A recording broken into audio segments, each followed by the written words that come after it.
bonjour à tous, je me réjouis pour cette nouvelle série spécifique pour les jeunes et surtout, parce que ça c'est mon appel, de former une nouvelle génération de leaders et des jeunes leaders, de les lever. Et je pense que mon expérience, après 20 ans de ministère ou plus de 20 ans de ministère, je pense que mon expérience pourrait être bénéfique et c'est pour ça que je fais cette série de vidéos, c'est plusieurs paroles prophétiques que j'ai reçues aussi, que Dieu allait m'utiliser justement pour lever une nouvelle génération de jeunes leaders.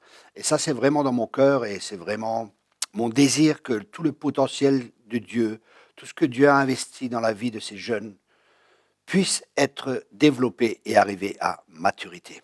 Mais malheureusement, ce que j'ai souvent vu, après avoir formé pas mal de jeunes, même des gens qui sont dans le ministère actuellement, et malheureusement, ils n'ont pas toujours écouté, ils sont allés dans le ministère, ils ont eu beaucoup de problèmes qu'ils auraient pu éviter, ils se sont fermés des portes que Dieu voulait leur ouvrir, ils auraient pu avoir un impact beaucoup plus grand, mais souvent, le problème que je vais citer ici et que Paul dit à Timothée, nous le trouvons dans 1 Timothée chapitre 3, où il est question justement si quelqu'un aspire à la charge d'évêque, et plus tard au verset 8, il est dit, les diacres aussi doivent être. Alors, les mêmes caractéristiques, éloignés de la duplicité, des excès de vin, gains sordides, conversion dans le ministère, que la foi dans une conscience dure, qu'on les éprouve d'abord et qu'ils exercent ensuite leur ministère s'ils sont sans reproche. Ici aussi, on voit, ils doivent être éprouvés. Et souvent, les gens veulent la promotion, mais pas la préparation. Et ce qui est vraiment intéressant dans ce verset, dans ce contexte, c'est le verset 6. Il ne faut pas qu'il soit à nouveau converti, de peur qu'enflé d'orgueil, il ne tombe sous le jugement du diable. Et je crois que ce nouveau converti, ce n'est pas juste selon les années de conversion, parce que je vois des gens qui ont 20 ou 30 ans de conversion, qui se comportent comme un jeune converti, qui n'ont aucune maturité, qui n'ont pas permis au Seigneur de travailler leur cœur ou leur caractère.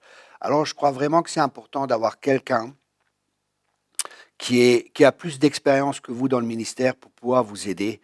Parce que, comme on dit, les jeunes vont vite, mais les anciens connaissent le chemin. Et ça fait une grande différence. On peut apprendre de nos erreurs ou on peut apprendre des erreurs des autres. Personnellement, je préfère apprendre des erreurs des autres, mais pour ça, il faut de l'humilité.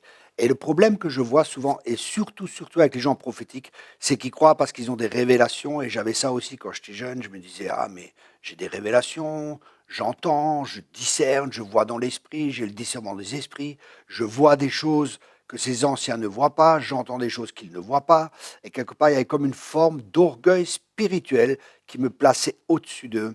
Et ça m'a coûté vraiment des déboires, ça m'a coûté des coups qui étaient vraiment inutiles. Il y avait une certaine dureté qui était là. Alors je me rappelle qu'un homme de Dieu m'avait dit, tu sais, la douceur, c'est très important, Thierry, et j'ai pas fait attention à ça. Et au début du ministère, j'étais relativement dur, et j'ai dû passer par tout un processus où Dieu a modelé, a travaillé mon cœur.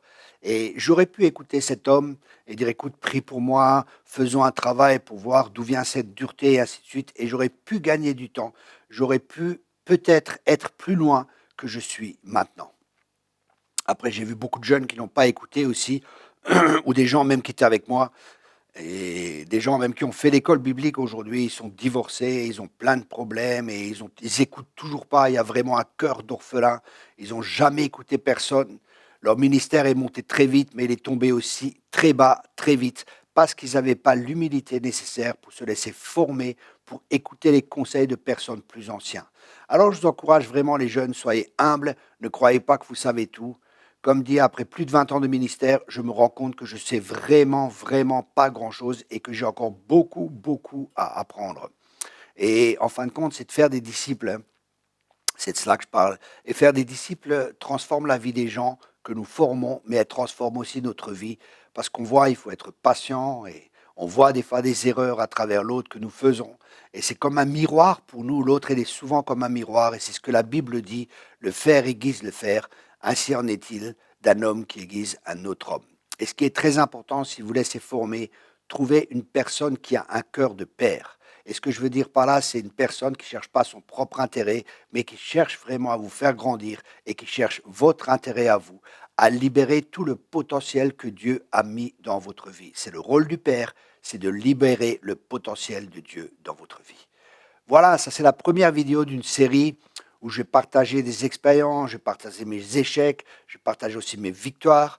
je vais partager beaucoup, je vais partager mon cœur pour vous aider à pouvoir entrer dans tout ce que Dieu a prévu pour que vous puissiez recevoir tout ce que Dieu a prévu et accomplir votre destinée qui est glorieuse. Soyez tous abondamment bénis. Merci beaucoup.